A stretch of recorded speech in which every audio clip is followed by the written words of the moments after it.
নমস্কার বন্ধুরা, আজকে দেখাবো ঝিঙে আলু দিয়ে মাছের ঝোল। খুবই অল্প সময়ে আপনারা পারবেন। এটা নতুন নিয়মে রান্না, শুধু কাঁচা লঙ্কা দিয়ে করব, কোনো রিচ হবে না। হালকার ওপরে রান্নাটা হবে, শরীরের পক্ষে খুব উপকার। এই তেলটা ঢেলে দিলাম, দিয়ে এবার তেলটা হালকা গরম হোক। গরম হলে তারপরে মাছগুলো যেগুলো ম্যারিনেট করে রেখেছিলাম নুন হলুদ দিয়ে, প্রায় 10-15 মিনিট করে রেখেছিলাম ম্যারিনেট, তার জন্য ওটা ভালো হবে, টেস্ট হবে। এই দিয়ে দিলাম, দিয়ে দেওয়ার পরে এটাকে ভেজে নেব ভালো করে, বাদামি কালার যখন হবে তারপরে এটা তুলে নেব।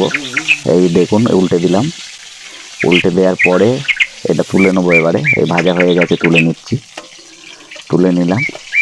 আপনারা দেখতে থাকুন, এটা অন্য ধরনের রান্না, এটা শরীরের পক্ষে খুব উপকারী, শরীরে কোনো সমস্যা হবে না।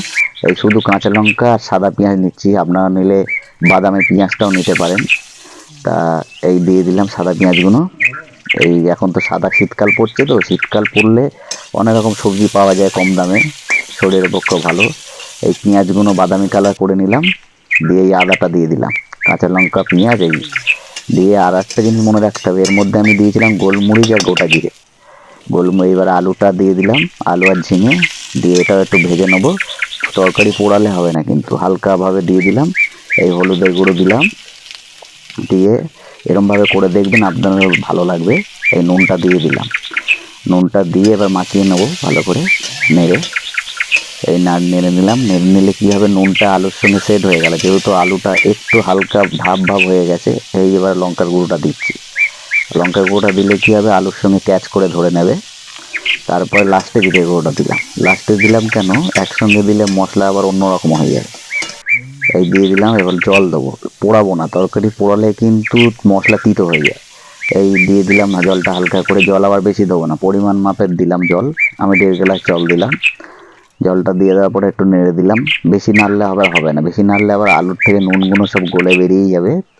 এই ফুটে গেছে, টকবক করে ফুটবে মোটামুটি 5-7 মিনিট। ফোটার পরে ভাজা মাছগুলো সব দিয়ে দেবো। এই ভাজা মাছগুলো একটা একটা করে দিয়ে দিচ্ছি, দেখুন। আপনারা এরমভাবে করবেন, শুধু কাঁচা লঙ্কা দিয়ে, তো খুবই স্বাদের তরকারি, খুব পেটের জন্য খুব উপকার। এই রসুনটা আবার দেখুন, রসুন তো অনেকেই দেয় না, রসুনটা দিলে কি হয়, রসুনটা আবার আগে বেটে রাখা যাবে না, বেটে রাখলেও সেন্ট উড়ে যায়। ওটা যখন তরকারিটা ফুটবে তার 5 মিনিট আগে ওটা থেঁতো করে দিয়ে, এবারে লাস্টে যখন আবার ফুটে আসবে তরকারি, তার মধ্যে দিয়ে দাও। মোটামুটি আর 2-3 মিনিট ওটা ফুটবে, তাহলে কী হবে, রসুনটা হালকা সিদ্ধ হয়ে যাবে, হলে তরকারির স্বাদও বাড়বে। এই দিয়ে দিলাম, দেখুন, দিয়ে দেওয়ার পরে এই দেখুন কত সুন্দর রান্না, কালারও যেরকম, খেতেও ওরকম অসাধারণ লাগবে। একবার বানিয়ে দেখবেন, আপনাদের খুবই ভালো লাগবে। এরকম রান্না আরও আনতে আপনারা অবশ্যই সাহায্য চাই, লাইক